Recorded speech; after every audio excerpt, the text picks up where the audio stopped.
En el caos de una sala de urgencias, donde cada segundo es oro, el personal médico se enfrenta a un bombardeo de síntomas. Y a veces, escondido entre ellos, hay un asesino silencioso. Hoy vamos a analizar una herramienta, una especie de mapa, diseñado para cazarlo antes de que sea demasiado tarde. Esa es sin duda la pregunta del millón. Y la respuesta nos lleva a hablar de la disección aórtica aguda. A ver, para que nos entendamos, es un desgarro en la arteria más importante del cuerpo. El problema es que se disfraza, ¿sabes? Puede parecer un infarto, un simple dolor de espalda, pero las consecuencias son, bueno, catastróficas. El reto para los médicos es tremendo. Y el tiempo. El tiempo es algo que sencillamente no tienen.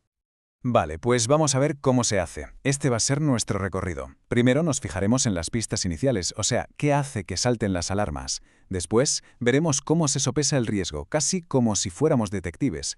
Luego, hablaremos de la imagen que da el diagnóstico final, la prueba definitiva. Y para terminar, veremos todo el camino, toda la ruta diagnóstica que se sigue. Y aquí está. Este es el mapa del tesoro, o mejor dicho, el mapa para cazar a ese asesino silencioso. A ver, sé que a primera vista puede parecer un poco lioso, ¿verdad? Pero en realidad es una herramienta con una lógica aplastante. Es genial porque pone orden en medio del caos. Si nos fijamos, todo empieza arriba, con una simple sospecha, y a partir de ahí se va abriendo en diferentes caminos hasta llegar a un diagnóstico claro abajo. Es una pasada de estrategia para no dejarse en nada en el tintero. Venga, vamos a analizarlo parte por parte. Venga, empezamos por el principio de todo. Y el principio es siempre una sospecha. Porque claro, es imposible encontrar algo que ni siquiera se está buscando. Así que la pregunta es, ¿cuál es esa primera señal, esa primera alarma que pone en marcha todo este mecanismo? Un momento, antes de meternos en faena, vamos a aclarar qué es esto exactamente. Imaginaos la aorta como la autopista principal por la que viaja la sangre desde el corazón al resto del cuerpo. Pues bien, una disección es como si una de las capas de esa autopista, el asfalto, se desgarrara por dentro. Esto crea un nuevo carril, un camino falso por donde se cuela la sangre, y eso puede provocar un colapso total del sistema. Por eso es una emergencia de primer nivel.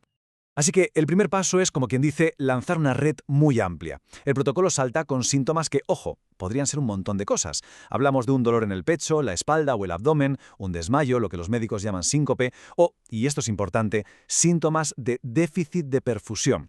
¿Qué es esto? Pues para que nos entendamos, es cuando la sangre no llega bien a alguna parte del cuerpo.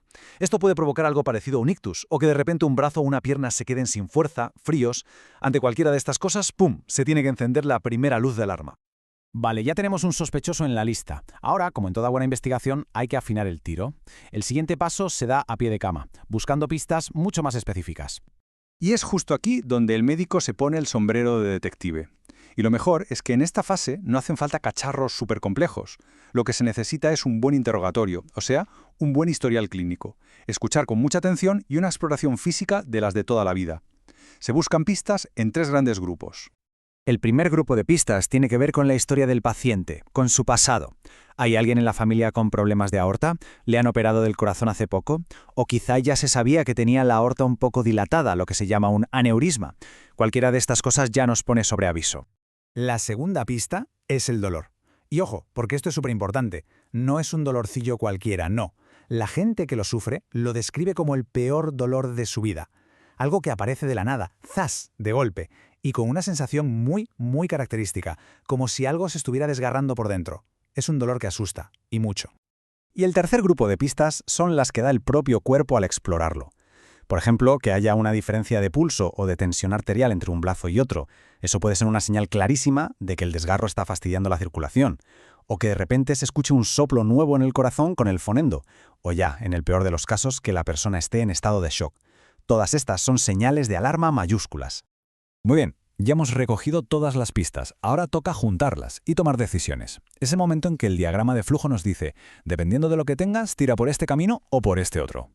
Y para que esto sea más objetivo, se usa un sistema de puntos. Es muy fácil, es como un contador de banderas rojas. De las 3 categorías de pistas que acabamos de ver, historia, dolor y exploración, ¿cuántas son positivas? Si solo una lo es, se lleva un punto. Si son 2 o las 3, la puntuación sube. Y esta puntuación, como vemos aquí, nos mete en un carril, el de bajo riesgo, el de riesgo moderado o el de alto riesgo. Si la puntuación es 0, es decir, si no hay ninguna de estas pistas, la cosa cambia. La disección aórtica pierde muchos puntos y se empieza a pensar en otras cosas, en diagnósticos más probables. Pero, ¿y si la puntuación es de 1? ¿Qué pasa con ese grupo de riesgo moderado? Pues aquí el camino se bifurca y la decisión de ir por un lado u otro depende de una prueba clave, una simple y llana radiografía de tórax. Y aquí lo vemos perfectamente. Si la radiografía sale normal, pues bueno, se respira un poco y se empieza a pensar seriamente en otras causas. Pero si la radiografía es anormal, por ejemplo, si se ve lo que los médicos llaman un mediastino ensanchado, que no es más que una sombra más ancha de lo habitual en el centro del pecho, entonces, cuidado. Todas las alarmas se disparan. Es una señal de que algo gordo puede estar pasando en la aorta, y hay que hacer una prueba de imagen más potente, pero ya. Y luego tenemos a los de alto riesgo, los que tienen una puntuación de 2 o 3. Para ellos, el camino es una autopista directa. No hay dudas, no hay desvíos. El protocolo es tajante. Llamar al cirujano inmediatamente y hacer una prueba de imagen de la aorta sin perder ni un segundo. Aquí es que cada minuto cuenta, literalmente. Y con esto llegamos al momento cumbre de toda la investigación. Si la sospecha sigue ahí, todos los caminos, al final, llevan a este punto: la necesidad de ver la aorta, de tener una imagen directa. Este es el momento de la verdad, y para eso se usan las armas pesadas de la imagen médica. Hablamos del ecocardiograma transesofágico, que es como una ecografía pero por dentro, desde el esófago, para ver el corazón y la aorta súper de cerca. O un TAC, que básicamente hace fotos en 3D con rayos X, o una resonancia magnética. Da igual cuál se use, el objetivo siempre es el mismo: sacar una foto nítida, definitiva, de la aorta y ver si está desgarrada o no. Y esa imagen nos da la respuesta final. Si se confirma que hay una disección, pues diagnóstico confirmado.